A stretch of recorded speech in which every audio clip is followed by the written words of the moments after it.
Allez, aujourd'hui, on s'attaque à un gros morceau, la négociation. Mais attention, pas n'importe comment. On va piocher dans une sagesse vieille comme le monde, celle de Sun Tzu.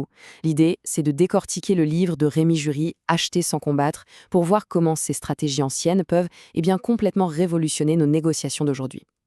C'est parti. Tout part de là, de cette phrase de Rémi Jury. La négociation, c'est vrai, on l'imagine presque toujours comme un ring de boxe, non? Un affrontement, un bras de fer, où forcément l'un gagne et l'autre perd. Le problème, c'est que cette vision, en plus d'être super stressante, est souvent contre-productive. Et voilà, l'image d'Épinal, c'est ça. Deux camps qui s'opposent. Le souci avec ce modèle, c'est qu'il laisse des traces. Il crée des relations, disons, fragiles, des accords bancals, et au bout du compte, tout le monde y perd un peu. C'est justement cette idée qu'on va essayer de déconstruire ensemble. Alors, entrons dans le vif du sujet. La négociation vue comme une bataille. C'est l'approche qu'on connaît tous, la plus courante. Mais on va voir qu'elle a un coût, et un coût qui se paie cher sur la durée. La pression, la ruse, les jeux de pouvoir. Ça parle à tout le monde, n'est-ce pas?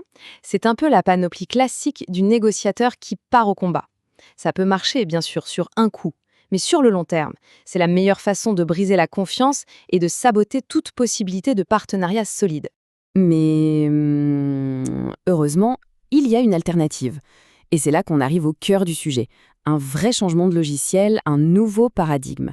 Et pour ça, on va chercher l'inspiration chez l'un des plus grands stratèges de tous les temps. Voilà la phrase clé. Pour Sun Tzu, la plus grande victoire, ce n'est pas de gagner la bataille, c'est de la rendre inutile. C'est de gagner avant même qu'elle ne commence, grâce à la stratégie, à l'intelligence. L'objectif n'est pas de détruire son adversaire, mais de faire en sorte que l'affrontement n'ait même pas lieu. Et si on applique ça aux achats, eh bien, ça change tout. On passe d'un rapport de force pur et dur, où le but est de gratter le moindre centime, à un véritable exercice de stratégie.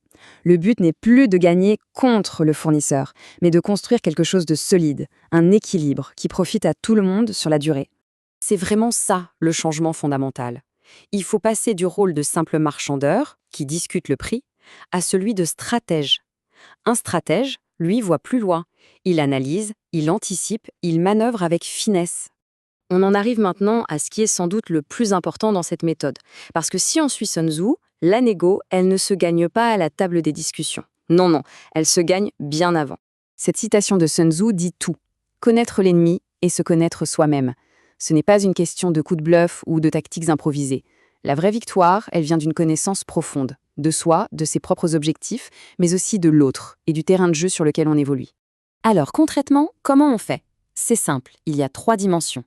Premièrement, on se penche sur l'autre partie. Qu'est-ce qui la motive vraiment? Quelles sont ses contraintes? Deuxièmement, on fait le point sur soi-même. Jusqu'où on peut aller? C'est quoi nos lignes rouges? Et troisièmement, on prépare le jeu.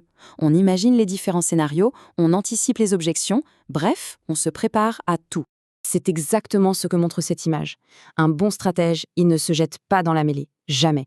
Il prend du recul, il observe le terrain, il identifie les forces et les faiblesses de chacun. Eh bien, une négociation, c'est la même chose. Il faut avoir une vue d'ensemble avant de bouger le moindre pion. D'ailleurs, le livre propose un outil super pratique pour ça, la fiche miroir. C'est tout bête, mais c'est génial. D'un côté, on met sa propre position, ses objectifs, ce qui est acceptable, ce qui ne l'est pas, et de l'autre, on essaye d'imaginer la position de l'autre. Rien que cet exercice, ça force à être clair avec soi-même et ça permet de voir tout de suite où ça peut coincer et où on peut trouver un terrain d'entente. Bon, la préparation est faite, le champ de bataille est cartographié. Maintenant, place à l'action. Mais attention, un stratège ne charge pas, il manœuvre. Et c'est toute la différence. Voyons ce que ça veut dire concrètement. La compétence clé ici, c'est l'adaptabilité. Il faut voir son plan de négo non pas comme un chemin tout tracé, mais plutôt comme une boussole. L'image de l'eau est parfaite pour ça. Elle s'adapte au terrain, elle contourne les rochers, mais elle continue toujours de couler dans la même direction.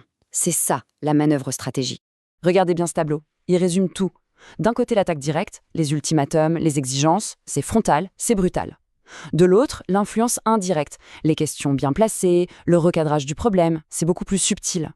Et souvent, une bonne question peut désarmer l'autre bien plus efficacement qu'une demande agressive. Et parmi ces manœuvres, il y a des pépites. Le silence, par exemple, c'est une arme d'une puissance incroyable. Quand on se tait, on crée un vide, et l'autre se sent souvent obligé de le remplir, parfois en lâchant une information cruciale ou même une concession. Ou encore la surprise, un argument inattendu, une proposition qui sort du cadre, et hop, on peut débloquer une situation qui semblait dans l'impasse. Allez, on arrive à la fin du processus, la conclusion. Et attention, ce n'est pas parce que c'est la fin que c'est moins important. Bien au contraire. La façon dont on termine une négociation, c'est ce qui va conditionner toute la relation future. Une bonne conclusion, ce n'est pas juste on signe et on s'en va. Non. C'est le moment de tout verrouiller. On s'assure que tout est clair, que les engagements sont bien compris de part et d'autre. L'idée, ce n'est pas de terminer une bataille, c'est de poser la première pierre d'une collaboration sereine. Pour bien faire, il y a 3 étapes simples. 1. On récapitule. On met noir sur blanc tous les points d'accord pour être sûr qu'on parle bien de la même chose. 2. On formalise. On écrit un accord précis pour ne laisser aucune zone d'ombre. Et 3. Le petit truc qui change tout et qu'on oublie souvent, on remercie l'autre partie.